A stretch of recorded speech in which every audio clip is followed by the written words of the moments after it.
Cruise Alpha pokreće jednocilindrični vodeno hlađeni agregat sa zapremninom od 278 kubika koji isporučuje 26 konjskih snaga.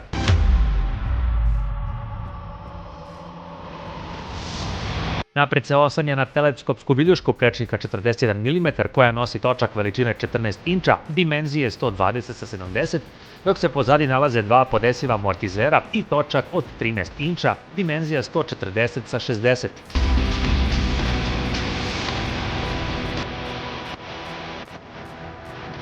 Za kočenje kako napred, tako i pozadi zadužen je jedan disk i dvoklipna kočiona čeljust i ABS. Stabilnost i sigurnost reguliše neizbežna kontrola trakcije.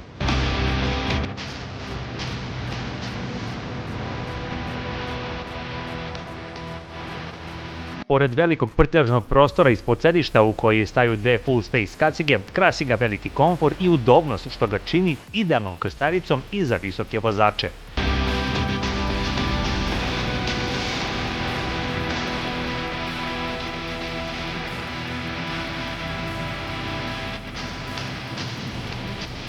Kapacitet rezervoara je 12 litara sa prosječnom kombinovanom potrošnjom od 3,6 litara, što daje autonomiju između 250 i 300 km.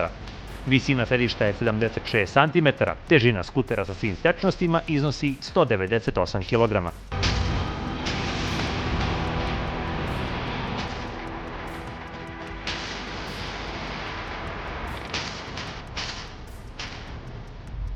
I dragi moji ljubitelji skutera, dobrodošli još jednom na kanal i dobrodošli u vožnju Cruise Alpha. Prva stvar koju bih voleo da spomenem kada se radi o Cruise je njegova veličina, komocija. Ovaj skuter je ozbiljno udoban i ima toliko mesta za noge. Evo na trenutak, pogledajte. Mogu da zaključam svoje noge na ovim nogostupima. Nije šala. Tako da tu mesta ima i za, da kažem, i za košarkaše. Ne znam da li se sećate kada sam radio recenziju Yamaha X-Maxa, jedan dečko je stao pored mene koji je vozio ovaj model koji je visok 196, tačno se vidi na videu, koji je rekao da je probao X-Max, da mu je bio mali i tesan i da se ipak odlučio za Cruise Alpha. Ja bih rekao da je to sasvim opravdano i da je to za njegovu visinu bio odličan izbor. Samo sedište je super udobno, od nekog udobnog materijala štofa, ima lep podupirač za leđa. Ja sam se bukvalno onako zavalio i ovaj položaj mi jako prija i što se tiče sedenja, on ispunjava sve neke moje kriterijume koji su meni lično bitni kada se radi o ovoj klasi skutera. Što se tiče visine sedenja, evo u ovom trenutku sasvim lepo, mogu skoro sa oba stopala da se lepo naslonim na ulicu. Imam punu kontrolu nad skuterom kada stojim i to je divno, sa mojih 182 cm ja sam zadovoljan. Sad, ovaj display, kada već gledamo u njega, ok, nije nešto prebogat, ne liči na sve one displeje nekih modela koji smo imali prilike da vidimo, ali dosta se vidi, vidljiv je, pokazuje sve ono što generalno vama treba za vožnju. Neko će možda reći nije TFT, nema navigaciju, Bluetooth i tako te gadžete što konkurenti imaju, pogotovo ako se doda par stotina evra više od cene ovog modela, ali zaista mislim da za tako nečim nema potrebe ukoliko samo želite da uživate u vožnji. Takođe, ručice ovog upravljača su na lepoj visini, nisu niske, nisu sad nešto ni podignute previše, mislim da su na lepoj visini. Što se mene tiče, opuštaju mi ramena, opuštaju mi ruke i leđa, i ono što mi se dopada, a to je da su moje ruke donekle prave, dakle imam mesta u laktu, ali nisam u ovom nekom položaju, tako da mogu lepo da ispružim ruke u nekoj kruzerskoj vožnji, opet što će dobro doći i visokim vozačima. Evo da krene odmah neko blago poređenje. Evo sa mojim recimo Zontesom 350e, ja smatram da trenutno imam malo više prostora da ispružim ruke dok sedim na ovom skuteru. Što je za ovaj model meni plus. Što se tiče samog vetrobrana, on je lep, širok, dobro štiti. U ovom trenutku on je negde u visini moje brade, što pri nekoj maloj većoj brzini sigurno će praviti dosta šuma u predelu kacige. Za gradsku vožnju ovo je idealno. On ne može da se manipuliše na dugme ili da se nekim brzim hvatom podigne, odnosno da se spusti. Retrovizori su fenomenalni i ja bih rekao čak možda i najpregledniji u ovoj klasi. Ne samo iz razloga zato što stoje na tom nekom položaju kao kod Honda Force, nego jednostavno imaju tu neku širinu, oblik, visinu. Lepo se vidi, čak reći ću malo lepše od Hondine Force koja ima sličan taj fazon, samo što ipak Honda ima migavce na tim retrovizorima, a ovaj ne. Ko voli neki izvoli, jel da? Generalno ima tu neku dubinu, imam osjećaj da vozim veliki skuter, što on zapravo i jeste, opet jedan od većih u ovoj klasi. Ne osjećam se da mi je vetrobran previše blizu, da moram da pazim da ne udarim vrhom kacige o njega kada ga spuštam sa štendera, što mi se inače dešavalo kod nekih modela. Ako pričamo o vibracijama što se tiče gradske vožnje, ništa što bih rekao da odstupa od nekih drugih modela. U ovom trenutku ne mogu da kažem ništa što bi bilo van svakog onog modela koji sam do sada vozio. U najvećem slučaju mogu da ga uporedim sa vibracijama jednog BMW-a i QJ-a. Malo manje vibrira od ta dva modela pri nekim manjim brzinama. Čvrsto stojim iza toga.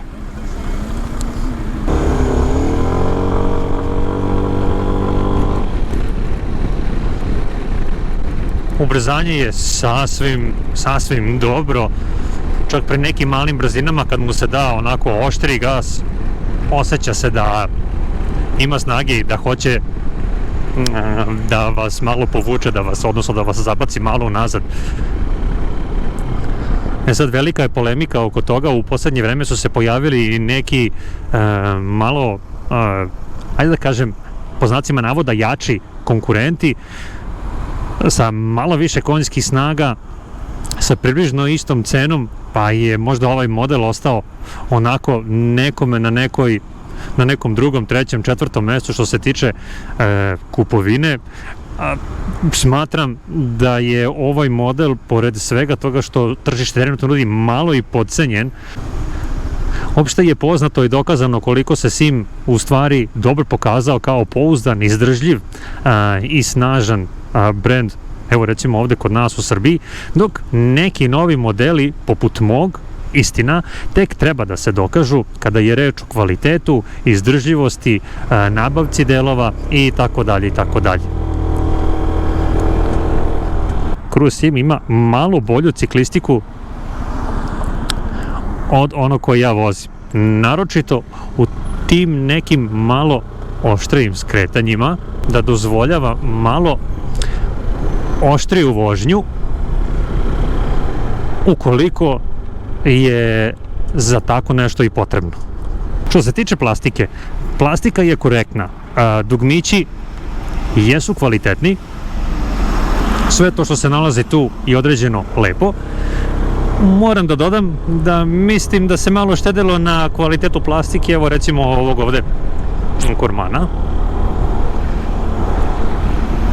Moglo bi to biti malo i čvršće, moj neki osjećaj. Ima ključ, pogledajte koliki je. What's kao nož, jel?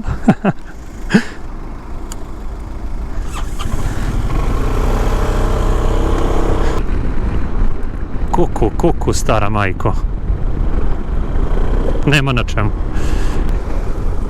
Kočenje je fenomenalno, sasvim dobro.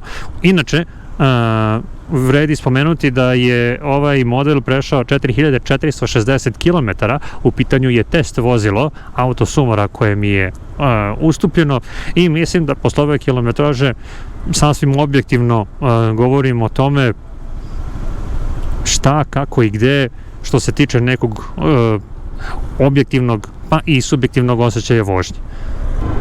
Pričao sam o nekim njegovim prednostima, a opet bih i želeo da skrenem pažnju na par stvari koje ja mislim da bi mogle biti malo bolje. Sklonit ću se ovde u kraj puta.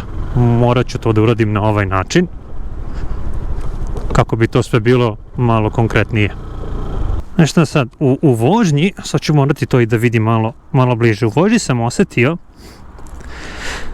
kada mi je noga u ovom nekom položaju, baš tu, ovo ovde.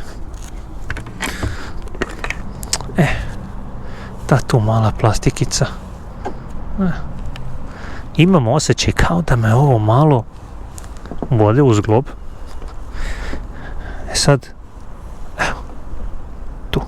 Ne znam da li je moj zglob preveliki ili toliko jako grlim ovu mašinu da je to neizbežno, ali eto u tom nekom položaju to mi se javlja tu. Ali to samo u tom položaju. Čim pomerim malo, odmaknem, nema ništa. U ovde, isto tako. Takođe, što bih voleo da ja vidim od svima, ovo sedište možda bi moglo i malo više da se otvori. Da ne bi morao da se krivim kada stavljam neku jet kacigu na to mesto ili neki drugi prtljag. Oprostite mi što sam napustio vožnju, eto to sam baš hteo da vam pokažem kao nešto što bi ja u budućnosti volio da vidim na ovom modelu. Možda malo drugačije. Opet, to je samo moje mišljenje. Svako ko se interesuje za ovaj skuter ili za bilo koji drugi, treba prvo da ga proba.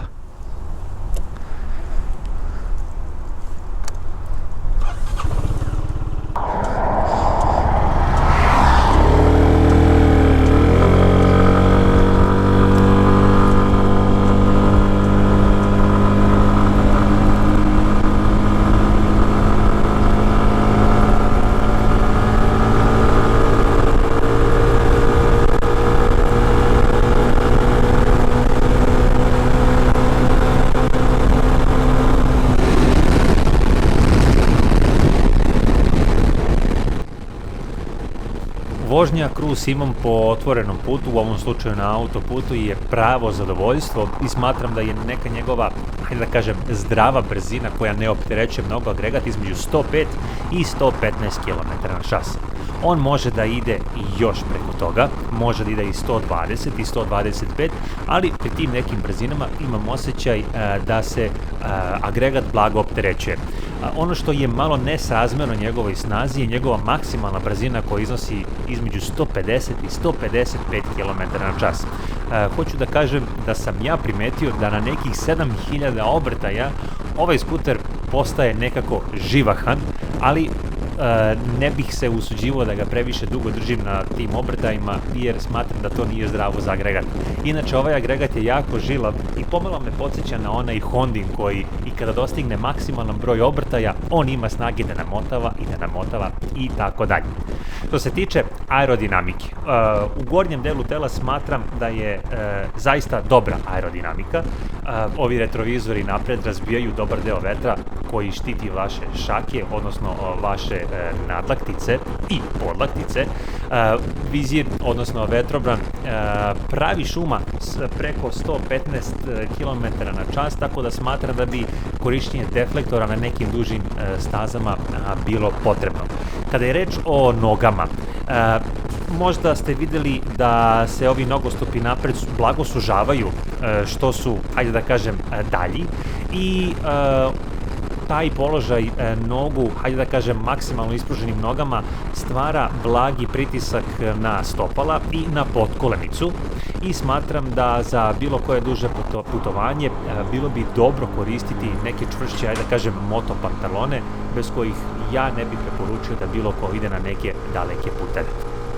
Kada se sve sabere i oduzme, ja smatram da ovaj skuter nudi izuzetnu komociju, izuzetan komfort, pa čak i za suvozača, i smatram da dve osobe na ovom skuteru mogu da se upute na neke daleke puteve i da im bude zaista udobno. Mislim da su to neke stvari koje mogu da nadoknade donekle visoke zahteve tržišta ako pričamo o opremi i nekim tehnološkim karakteristikama njegovih konkurenata.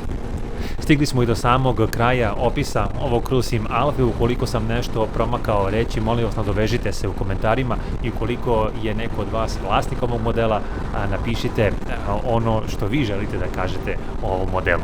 Do nekog našeg sledećeg susreta i viđenja, ja vam želim svako dobro i bezbednu vožnju. Doviđenja.